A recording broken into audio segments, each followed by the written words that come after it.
Anas Al Sharif was more than just a reporter.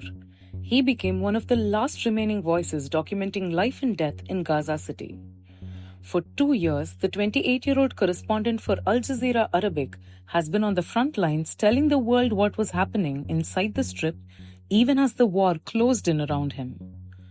Born in the crowded Jabalia area of northern Gaza, Al Sharif grew up surrounded by the realities of siege and conflict. His work with Al Jazeera began about 2 years ago, but his reporting during the current war made him a familiar and trusted face across the Arab world. His updates on social media drew more than 500,000 followers. He refused to follow Israeli evacuation orders to leave northern Gaza, choosing instead to stay in Gaza City, often reporting from areas under heavy shelling. In those reports, he showed destroyed homes, overcrowded shelters, and families living without food, water, or electricity. On August 10, 2025, Al Sharif was killed when an Israeli airstrike hit a tent used by journalists outside Al Shifa Hospital.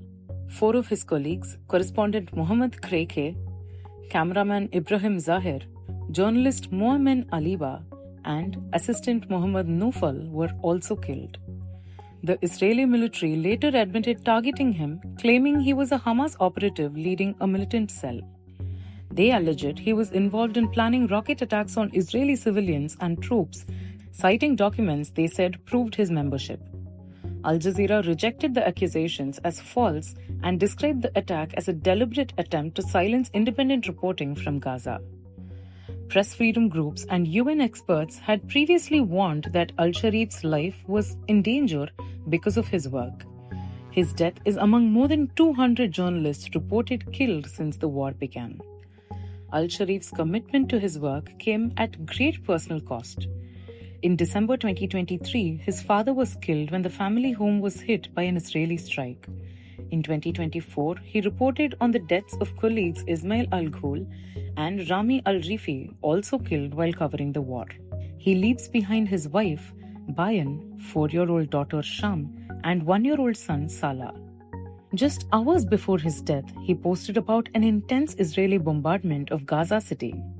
In a message he left to be published in case he was killed, Al Sharif wrote, and I quote, "I never hesitated to convey the truth as it is, without distortion or misrepresentation, hoping that God would witness those who remained silent."